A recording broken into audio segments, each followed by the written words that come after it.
Absolute Batman number 11. Pretty good. I liked it. Another good issue on this title. Of course, written by Scott Snyder, and the regular artist on this title is Nick Dragotta, really great artist. But in this case, in this issue, it was Clay Mann who did a good job. Um, and so in this issue, we get the, as it says, origin of Bane. At least the first part of it is the origin of Bane. We see there's a lot of similarities to the regular universe Bane. You see he's part of a rebellion in the island of Santa Prisca. He gets captured, spends 10 years in prison. Then he leads an escape out of prison and gets away, goes into another island. Winds up he winds up meeting with the absolute Joker, who is like some billionaire.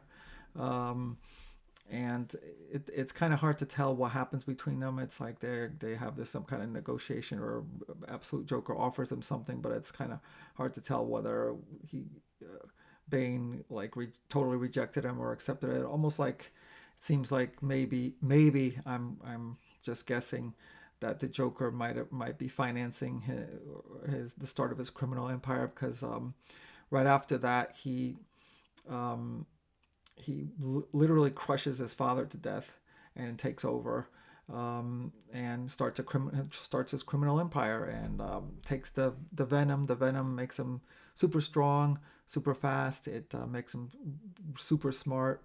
He basically uh, knows every fighting technique, every strategy, so that makes him kind of just basically unbeatable against anybody.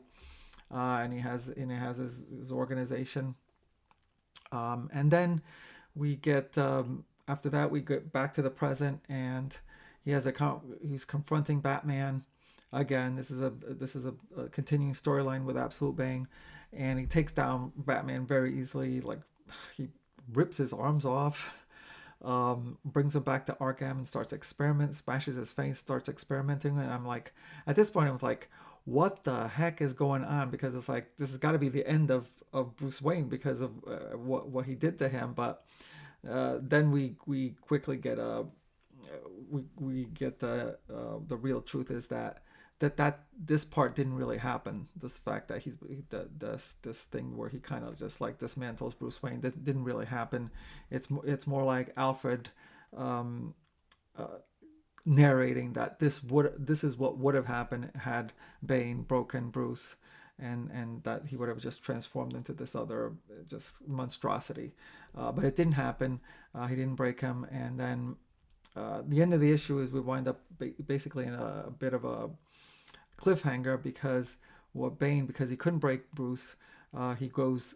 He even says that the way to break you is by going after your friends, and then he winds up at the very end of the issue winds up like coming after Eddie, Oswald, and Harvey, um, guessing that he's going to capture them and bring them to Arkham like he did with Wayland, turning him into Killer Croc.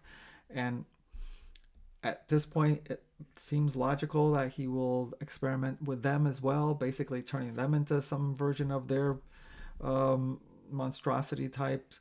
And I can only guess that maybe what will happen is by Bane doing this to them, he's going to basically create Bruce's villains, and because and what they'll wind up doing, this is just me guessing, what they'll wind up doing is hating Bruce for letting this happen to them, and then that's how he gets like his all his villains and stuff like that. So that's just purely just something that makes sense to me. But because it makes sense to me, that probably was not going to happen, because this whole title, Absolute Batman, is like completely unpredictable. It's fun, but it's like Scott Snyder and Nick Dragotta just sitting around and saying to themselves, what's the wackiest thing we can do with this? And then after they figure that out, it's like, no, we got to even go even more wackier. It's just been like this one issue after another, like this, crazy, crazy, crazy. So whatever is logical that may happen is probably not going to happen, because they just completely surprise us each and every uh, Snyder completely surprises each and every issue. I like that. I'm enjoying this title. Um, just I remember when it first came out, I thought it would be successful, um, but I also said that, wondering if 12 issues, a year down the road, 12 issues, will people still like this version of Bruce, because he's so different than regular universe's Batman. And I even said, as long as you kind of keep them separate, try not to compare this Batman with regular Batman. As long as you keep them separate as because they're totally different people, you'll just enjoy this title, because it's like so different. It's not really a superhero title.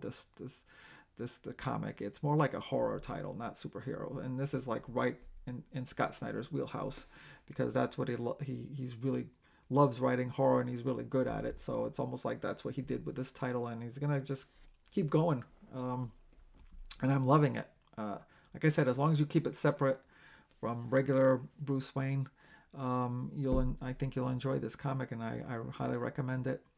That's issue number 11. Can't wait till for issue number 2, and I'll be back here for that. And enjoy. Thank you for watching. I'll talk to you soon.